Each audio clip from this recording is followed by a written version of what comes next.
ड्रायव्हरला पगार एवढा कस काय आणि कलेक्टरला पगार एवढा कसा? कलेक्टरला पगार किती आहे माहिती आहे का तुम्हाला? 2.5 लाख रुपये. किती आहे? मी म्हणलो बा साहेब कलेक्टरला पगार एवढा कस काय? ते म्हणले त्याच्यामध्ये स्किल आहे. स्किल म्हणजे काय माहिती आहे का तुम्हाला? स्किल म्हणजे त्याच्यामध्ये टॅलेंट आहे म्हणले किंवा तेवढी पगार त्याने घेऊ शकते. आम्ही म्हणलो शेतकऱ्याच्या अवलाद काय गांडू आहे काय? आणि सोयाबीनचं तास सरळ काढते ते स्किल न आहे काय? ते मंत्री काय म्हणला? नाही म्हणला तुमची एकजूट नाही म्हणला, एकजूट. अहो जेव्हा जर शेतकरी एकजूट झाला ना तुमची स्किल बी काढाल आणि पेन्सिल बी काढाल.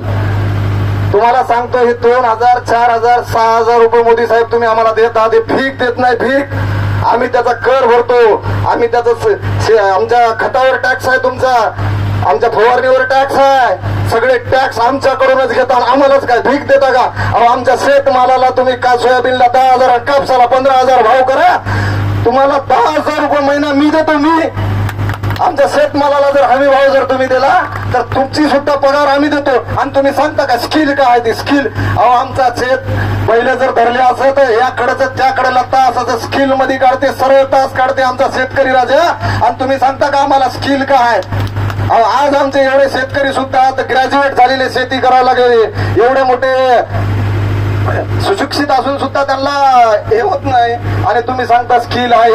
आमदाराला मला सांगा, आमदाराला गाडी फुकट, मोबाईलचा टॅक्स फुकट, राहायला निवासस्थान फुकट, एखादा पीए राहिला तर पीए फुकट, एक पोलीस बॉडी गार्ड म्हणत यायला फुकट. आणि आम्हा शेतकऱ्याला काय देता तुम्ही?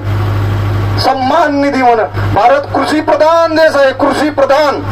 आणि त्याचा सन्मान केलाय 2,000 रुपये 2,000 रुपये 2,000 रुपये देऊन.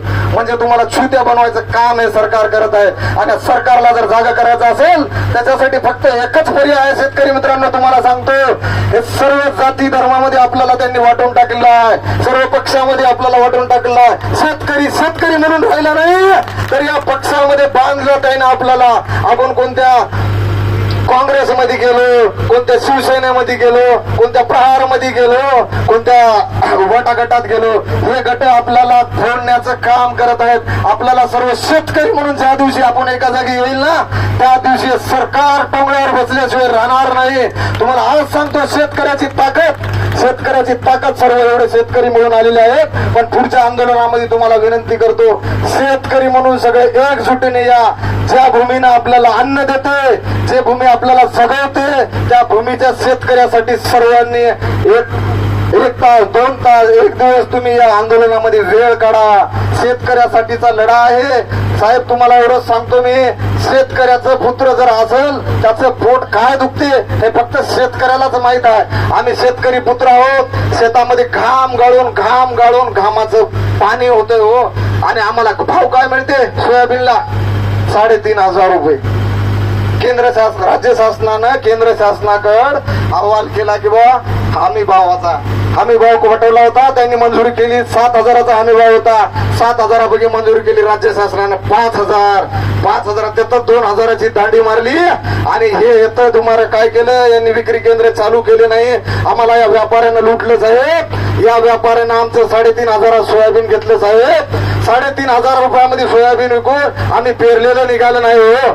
आम्ही पेरलेलं या जातीनं काढून सावकारी कर्ज काढून पेरलं होतं. त्या सावकाराची भरती झाली नाही. उद्या लेकराचं शिक्षण आहे, उद्या त्याची फी आहे, उद्या आम्हालाही वाटते आमचं लेकरू असं भरतीमध्ये दिसाव, असं आमचं लेकरू कलेक्टर हो. आम्हाला हक्क नाही का?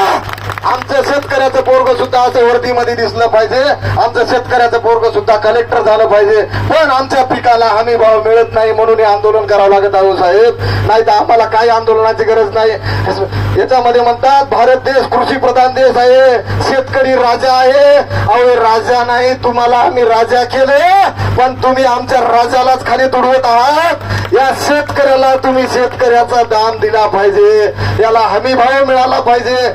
शेतकऱ्याची कर्जमाफी म्हणून आम्ही आंदोलन करत आहोत.